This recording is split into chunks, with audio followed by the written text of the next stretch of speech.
After 15 years, a veteran military officer went looking for his loyal retired warhorse to find out how his old companion was doing, and couldn't hold back tears upon discovering the animal didn't recognize him. But what happens later would send chills down everyone's spine. The rolling hills of rural Kentucky stretch endlessly beneath a late autumn sky, where the bluegrass state lives up to its name with vast pastures swaying in the crisp morning breeze. Cedar Grove Farm, a sprawling 200-acre sanctuary tucked away from the bustle of modern life, stands as a testament to simpler times. The weathered red barn, its paint peeling in places, tells stories of decades gone by, while the white wooden fences trace meandering lines across the landscape.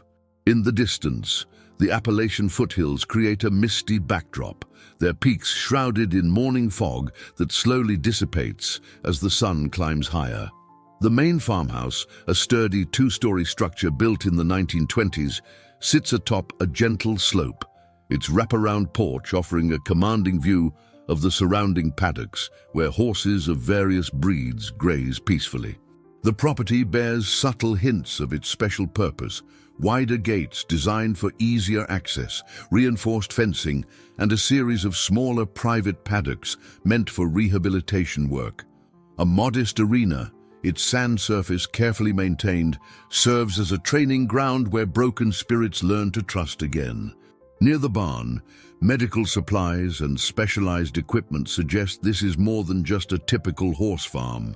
Posted notices about loud noise warnings and approach with caution signs hint at the unique needs of its residents, former service animals carrying invisible wounds of war. The atmosphere here is one of profound tranquility, deliberately cultivated to provide a healing environment. Only the occasional whinnying of horses and the rustling of leaves break the peaceful silence, creating a stark contrast to the chaotic environments these animals once knew. Major James "Jim" Sullivan, a decorated veteran of the U.S. Cavalry's last mounted unit, stands at his kitchen window in Fort Campbell, Kentucky. At 40, his military bearing remains evident in his straight posture and alert green eyes. Though time has softened the edges of his once rigid demeanor, his calloused hands, now more accustomed to holding coffee mugs than rifle reins, trace the edges of a worn photograph from his deployment days. The image captures a younger Jim astride Thunder, a magnificent 16-hand black thoroughbred with a distinctive white star on his forehead. Thunder wasn't just any military horse. He was among the last of the specially trained combat horses, selected for his intelligence and steady nerves. Together, they had served in peacekeeping missions and military ceremonies, forming a bond that transcended the usual handler-mount relationship. Sarah Mackenzie, the owner of Cedar Grove Farm, emerges as a crucial figure in this story. A former military veterinarian in her mid-50s, she's dedicated her post-service life to rehabilitating traumatized service animals. Her silver-streaked auburn hair and weathered face reflect years of outdoor work, while her gentle movements and soft-spoken manner reveal her expertise with troubled horses. The farm is her life's work, a haven where broken spirits can heal under her patient care. Thunder, now aged 15, bears little resemblance to the proud military mount in Jim's photograph. His once gleaming black coat has dulled, peppered with gray around his muzzle, and his muscular frame has become leaner. Most striking is the change in his demeanor. Where once stood a confident warhorse, now resides a skittish creature who startles at sudden movements and retreats to the farthest corner of his paddock when approached. The farm's head groom, Mike Wheeler, a Vietnam-era veteran in his 70s, serves as Thunder's primary caretaker.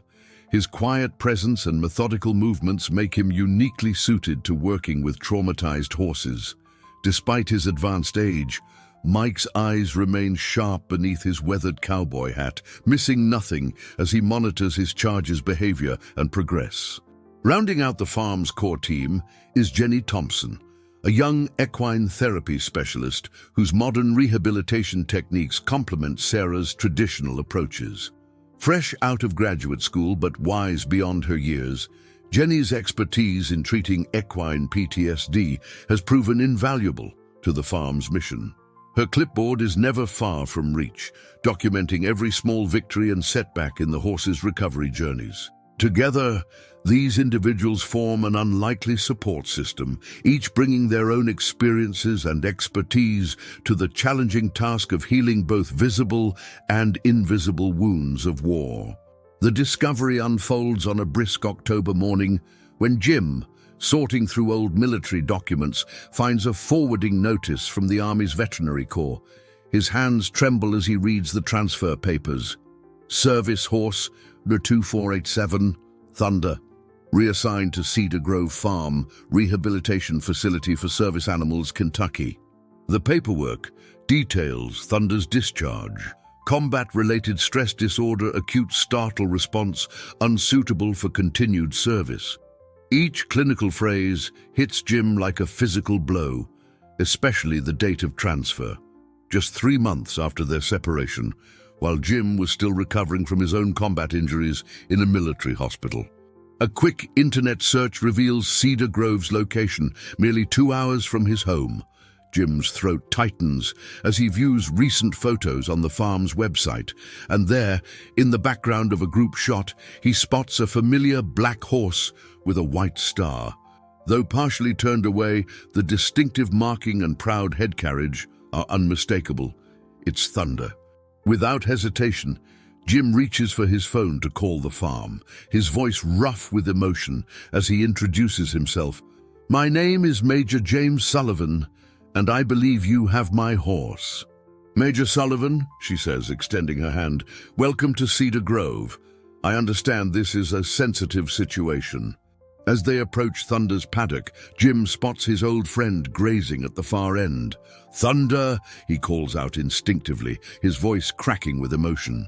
"Easy, boy," Jim murmurs, taking a step forward. Thunder responds by wheeling around and galloping to the furthest corner of the paddock, his tail tucked in fear.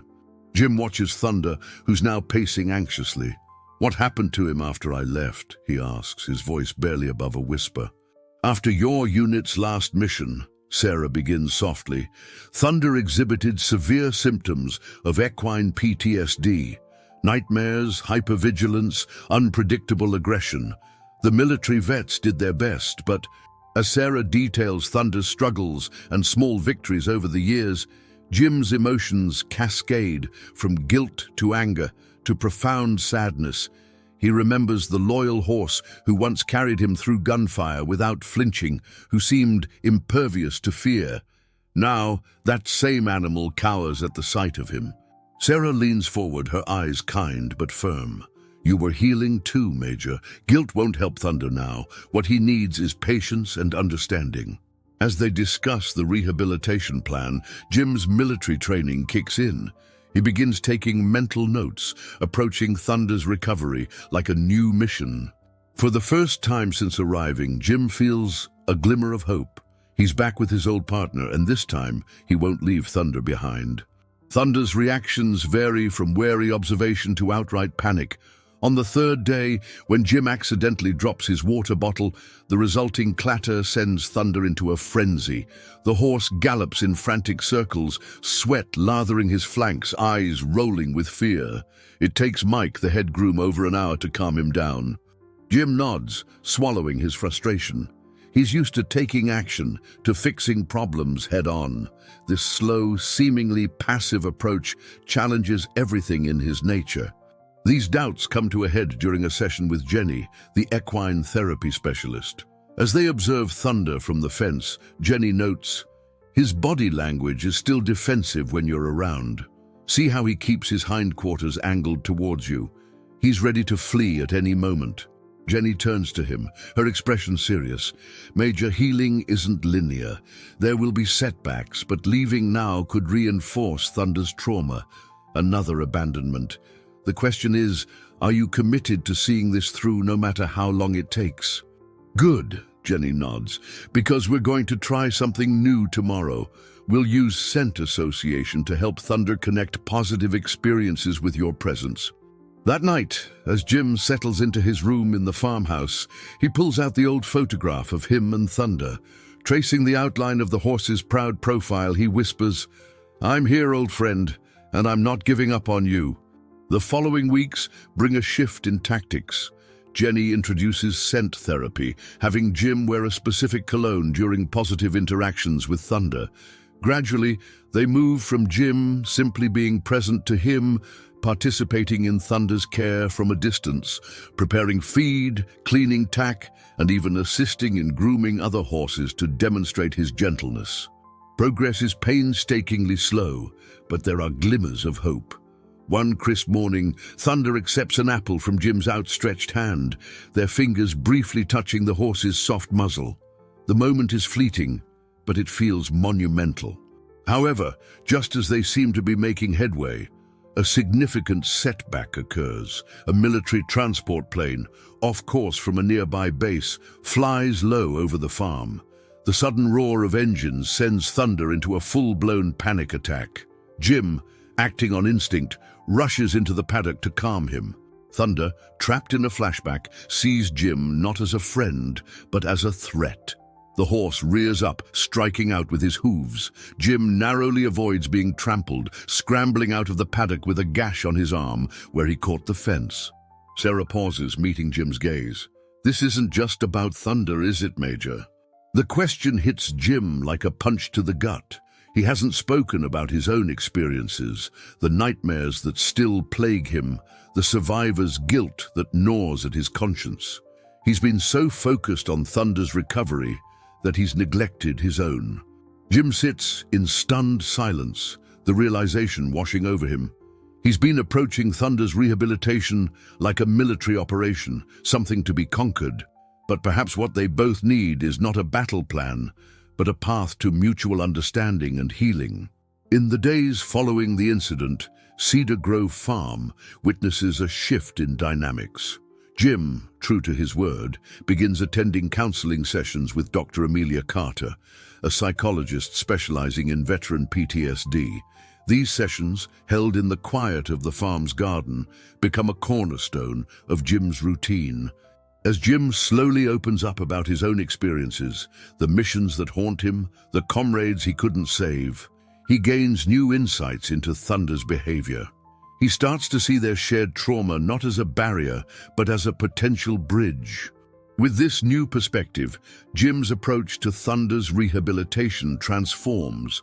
Gone is the military precision, replaced by a gentler, more intuitive method.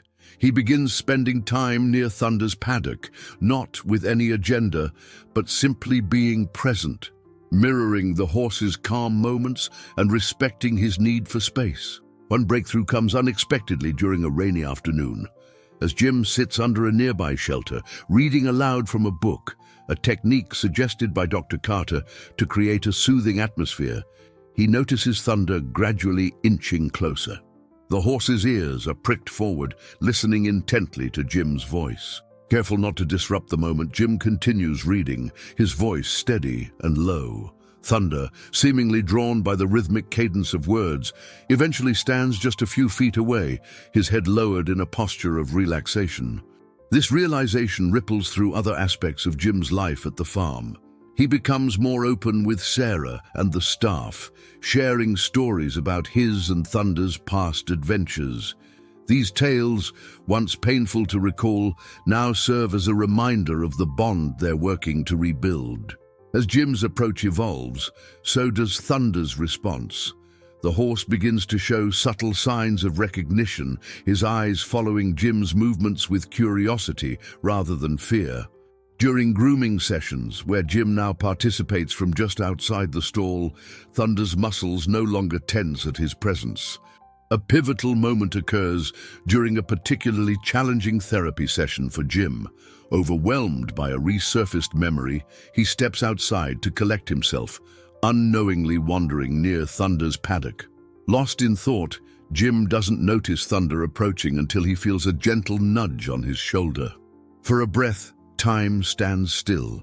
Jim slowly turns, meeting Thunder's gaze.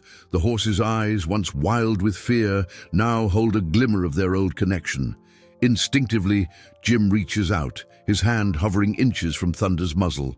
To everyone's amazement, Thunder bridges the gap, pressing his nose into Jim's palm. This breakthrough catalyzes a series of small but significant victories. Thunder begins to accept treats directly from Jim's hand, no longer startling at his voice. During one session, as Jenny leads Thunder around the arena, the horse actually turns to seek out Jim, as if looking for reassurance. Jim's personal growth parallels these developments. In his therapy sessions, he starts to process his guilt over leaving Thunder behind, understanding that he too was a victim of circumstances beyond his control. This self-forgiveness seems to resonate with Thunder, as if the horse can sense the shift in Jim's energy. As autumn deepens into winter, the bond between Jim and Thunder strengthens, each small interaction building upon the last. They're not yet back to where they were, but they're forging a new relationship, one built on shared healing and mutual understanding. The crisp December air carries a sense of anticipation as Cedar Grove Farm prepares for its annual winter festival.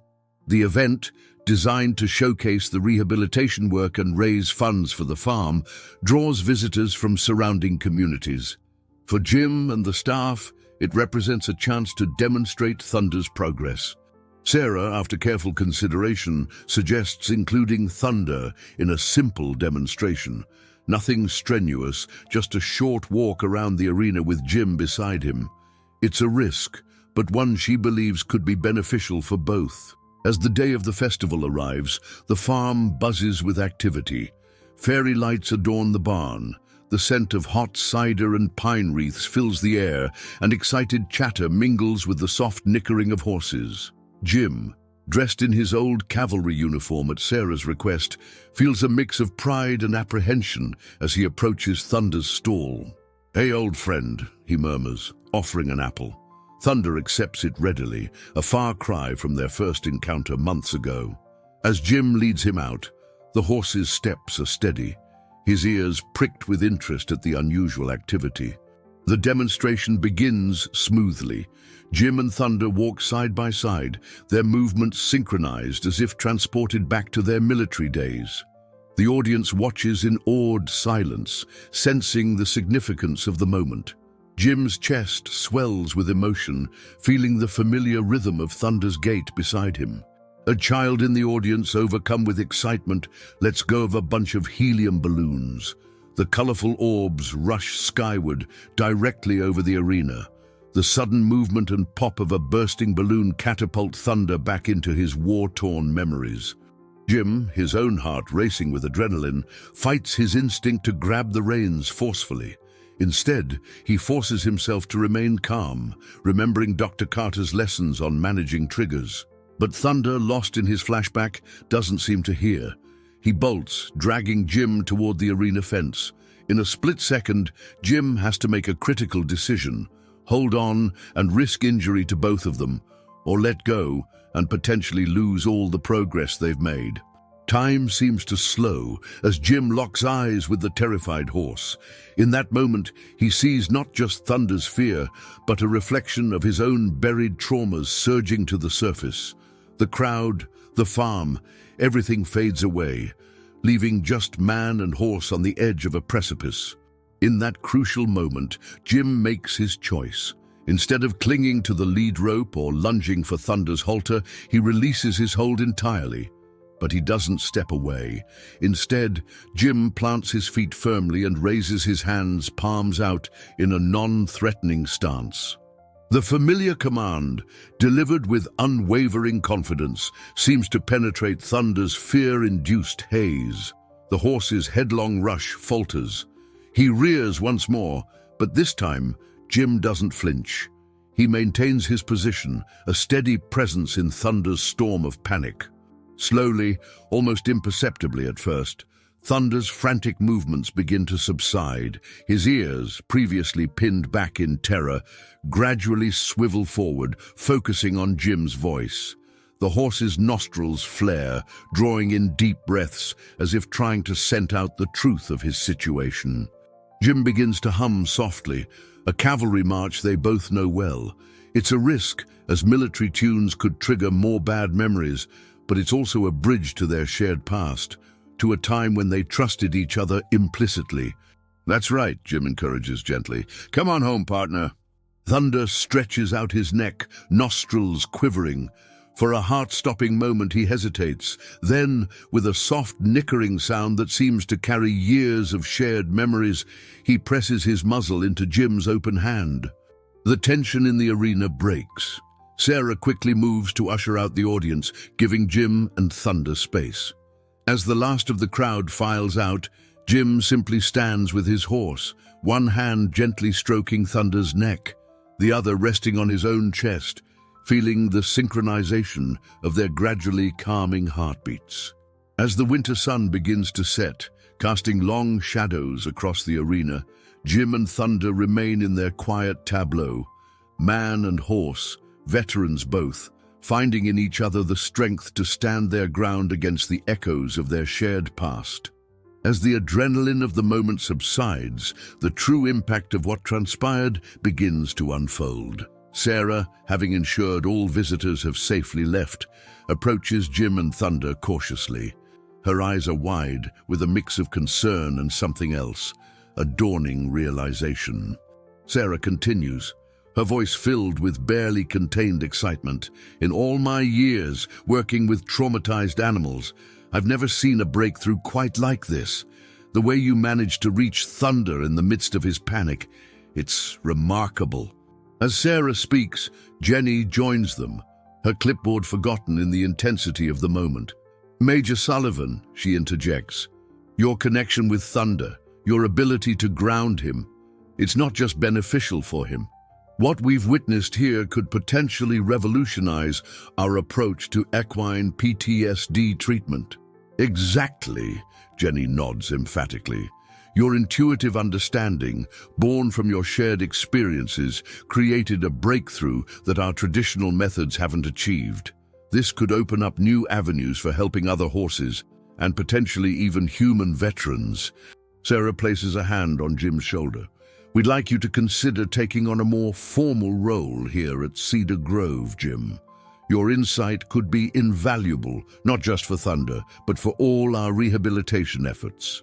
Jim's mind races as he processes Sarah's offer. The prospect of staying at Cedar Grove, of turning his personal mission into something larger, both excites and intimidates him. He looks at Thunder, then back at Sarah and Jenny, a new understanding dawning in his eyes. Sarah nods, a knowing smile on her face. "That's often the case with animal therapy, Jim. The healing goes both ways." Jenny's eyes light up. "We could develop a new program," she suggests enthusiastically, "pairing veterans with their former service animals or with animals facing similar traumas. Your experience could be the foundation." "There's something else," Sarah adds, her tone becoming more serious. "The military has been watching Thunder's progress. If we can prove the effectiveness of this new approach, it could change how they handle retired service animals. No more discarding them as unsuitable. We could give them all a second chance." The implications of this are enormous. Jim thinks of all the service animals he's known, the bonds formed in the heat of battle, and the heartbreak of separation. The chance to change that narrative, to ensure that no animal or soldier is left behind, resonates deeply with him. Thunder's soft nicker seems like agreement, cementing Jim's decision. Jim's days are now filled with a sense of renewed purpose. He splits his time between working directly with Thunder, whose progress continues to astound the staff, and helping to structure the new program. His unique perspective as both a veteran and someone who's gone through the rehabilitation process proves invaluable. The first trial run of Battlefield Bonds brings 3 veterans to the farm, each paired with a horse that has experienced combat-related trauma. Jim leads these sessions, his calm demeanor and first-hand understanding creating an environment of trust and mutual respect. During one particularly poignant session, Jim watches as a young veteran, initially hesitant and withdrawn, begins to open up while grooming a former cavalry horse. The parallels to his own journey with Thunder are striking, and Jim feels a surge of emotion as he witnesses the healing power of these human-animal connections. Thunder too seems to thrive in this new environment. He becomes a sort of mascot for the program, his story inspiring hope in both the animals and veterans who come to Cedar Grove.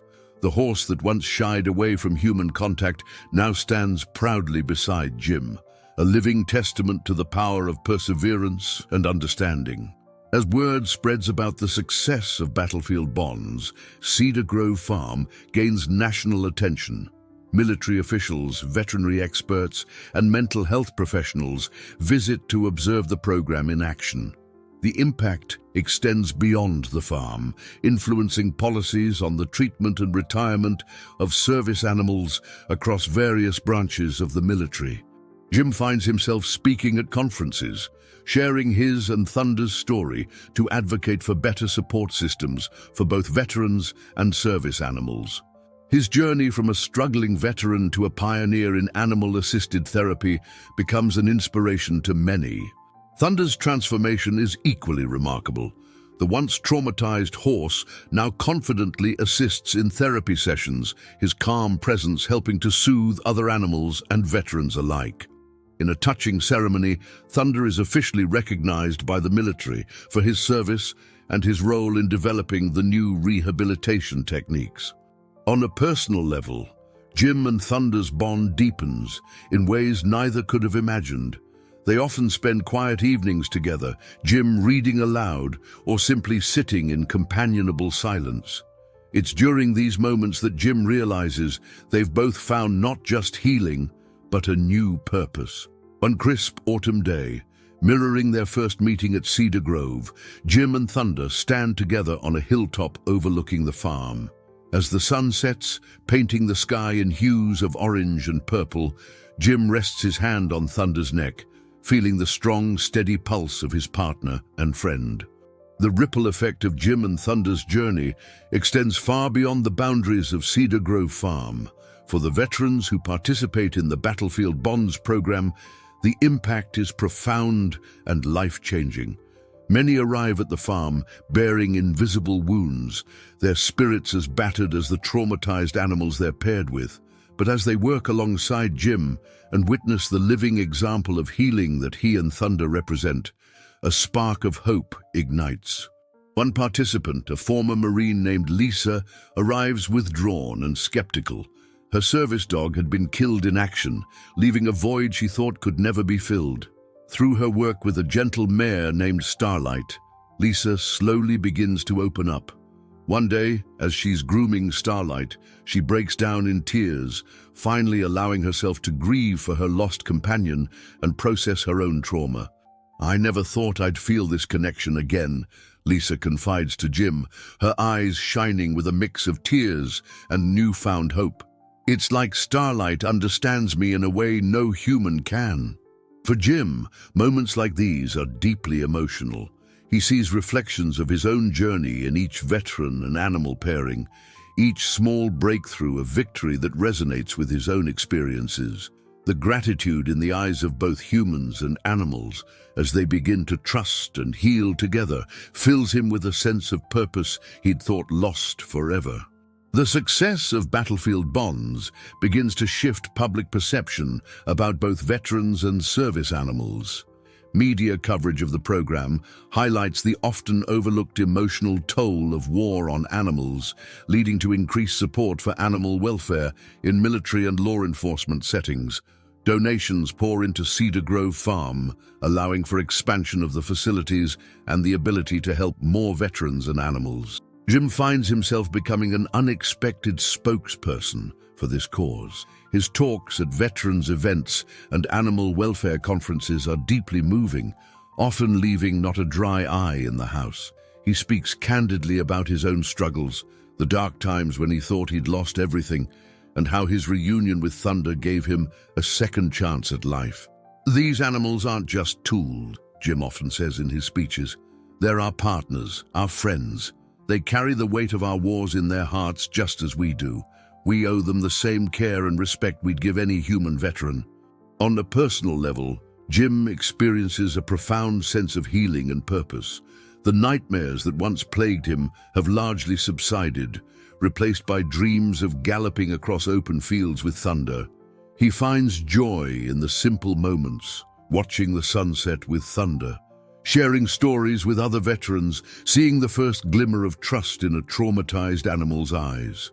One evening, as Jim sits on the porch of the farmhouse, thunder grazing peacefully nearby, he reflects on how far they've come. The broken man and the shattered horse have remade each other, forging something beautiful from the ashes of their shared trauma. As the Battlefield Bonds program enters its third year, Cedar Grove Farm hosts a special anniversary celebration. The event brings together veterans, animals, volunteers, and supporters from across the country.